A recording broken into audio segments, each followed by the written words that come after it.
주민생활정치연구소 유튜브 구독자 여러분 반갑습니다. 지난번에는 이번엔 민심에 물어봐. 국민의힘 전대를 공방 황우여 비대위 묘수 찾기란 주제로 영상을 보내드렸는데요.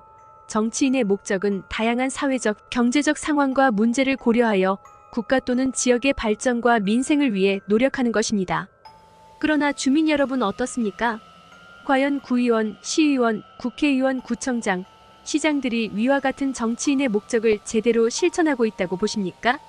이번에는 이준석의 개혁신당 대표의 허은하, 젊은 대통령을 탄생시키는 개혁정당의 조건이란 주제로 영상을 보내드리겠습니다. 52세의 허은하 전 의원이 19일 개혁신당 임기 2년의 당대표에 선출됐는데요. 이미지 컨설턴트 출신인 허 대표는 2020년 미래한국 당국민의힘 전신 비례대표로 정치권에 입문했습니다. 지난 1월 국민의힘을 탈당해 이준석 전 대표가 창당을 주도한 개혁신당에 합류했습니다.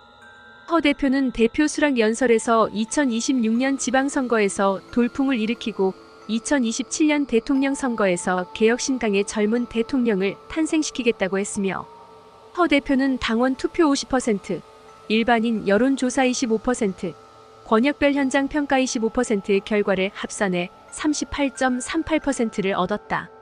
2위에서 4위를 기록한 이기인 35.34%, 조대원 11.48%, 전성균 9.86% 후보는 최고위원을 맡습니다. 소수정당은 강력한 정체성과 명확한 메시지를 가져야 합니다. 개혁신당은 젊음과 혁신을 강조하고 기존 정치권과의 차별성을 부각시켜야 합니다. 외국의 사례로는 프랑스의 에마니엘 마크롱이 이끄는 앙마르슈가 있습니다. 2017년 마크롱은 전통적인 정당 구조를 벗어나 혁신적이고 젊은 이미지를 내세워 대통령에 당선되었습니다. 개혁신당은 젊은 유권자들과의 소통을 강화해야 합니다. 이는 소셜미디어와 디지털 플랫폼을 적극 활용하는 것을 의미합니다. 미국의 오바마 대통령은 2008년과 2012년 선거에서 소셜미디어를 효과적으로 활용하여 젊은 층의 지지를 받았습니다. 개혁신당도 온라인 캠페인을 강화하고 젊은 층이 주로 이용하는 플랫폼에서 활발히 활동해야 하며 기존 정치권과 차별화된 혁신적인 정책을 제안해야 합니다. 예를 들어 환경보호, 청년 일자리, 교육개혁 등 젊은 층이 관심을 갖는 이슈를 중심으로 정책을 개발하면서도 고령층과도 연대할 수 있는 획기적인 정책을 개발해야 합니다. 뉴질랜드의 저신다 아던 총리는 환경보호와 사회적 평등을 중심으로 한 정책으로 젊은 층의 지지를 받았습니다. 지방선거에서의 성공은 지역 기반을 강화하는 데 달려 있습니다. 각 지역의 특성과 문제를 반영한 맞춤형 공약을 제시하고 지역 주민들과의 접촉을 늘려야 합니다. 독일의 녹색당은 지역 기반을 강화하면서 전국적인 영향력을 확대해 나갔습니다. 개혁신당 같은 소수정당은 다른 정당들과의 연합과 협력이 중요합니다. 특히 선거제도가 소수정당에게 불리한 경우 연합을 통해 영향력을 확대할 수 있습니다. 이스라엘에서는 소수정당들이 연정을 통해 정부에 참여하는 사례가 많습니다.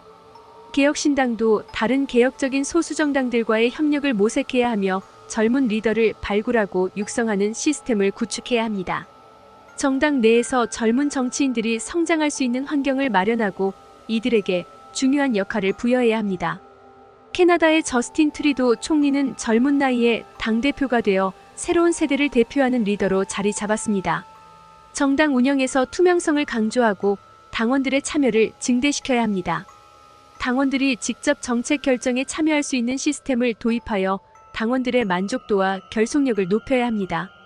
스페인의 포데모스 당은 직접 민주주의를 강조하며 당원들의 적극적인 참여를 유도했습니다.